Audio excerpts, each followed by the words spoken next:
প্রিয় দর্শক, আসসালামু আলাইকুম। আপনারা সবাই কেমন আছেন? আশা করছি আপনারা সবাই ভালো আছেন। আজকে আপনাদের সামনে খুবই গুরুত্বপূর্ণ একটি ভিডিও নিয়ে হাজির হয়েছি।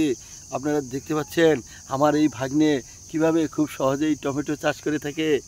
আর এই টমেটো চাষ করার জন্য বিশেষ কোনো পরিচর্যার প্রয়োজন হয় না। এই ছোট্ট বাবুটিও টমেটো চাষ করতে পারে এবং আমরা এই টমেটোগুলো খুব সহজেই চাষ করি।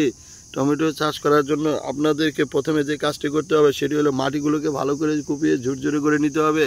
তারপর আপনারা টমেটোর মাটিতে জৈব সার অথবা গোবর সার ভালো করে মিশিয়ে নেবেন। তারপর টমেটোর চারাগুলো বাজার থেকে কিনে এনে লাগাবেন। বন্ধুরা, চারাগুলো একটু বড় হলে আপনারা নিয়মিত পানি সেচ দিবেন এবং চারাগুলো বড় হলে দেখতে পারবেন যে এরকম টমেটো আসবে। দেখেন কি পরিমাণ অনেক টমেটো ধরেছে। এই টমেটো দেখেন, আবার এইদিকে দেখেন আপনারা টমেটোগুলো লাল হয়ে গেছে। এই লাল টমেটোগুলোকে পাকা টমেটো আপনাদের বলে থাকে। আপনারা দেখতে পাচ্ছেন কত সুন্দর দেখা যাচ্ছে এই টমেটোগুলো। এছাড়া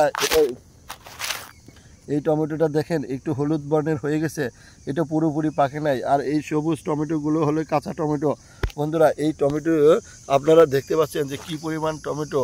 আপনারা এই টমেটো খুব চাষ করতে পারেন খুব সহজে। বাড়ির আঙ্গিনায়, উঠোনে অথবা বাসার ছাদেও আপনারা এই টমেটোগুলো চাষ করতে পারবেন।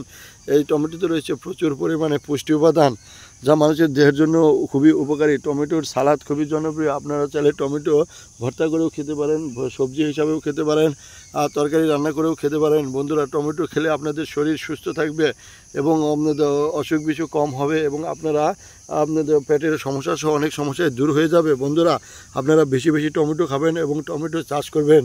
আমাদের এই ভিডিওটি যদি আপনাদের ভালো লেগে থাকে তাহলে অবশ্যই এই ভিডিওতে একটি লাইক দিয়ে চ্যানেলটি সাবস্ক্রাইব করে দেবেন এবং বেশি বেশি শেয়ার করে দেবেন। সবাইকে ধন্যবাদ। আসসালামু আলাইকুম।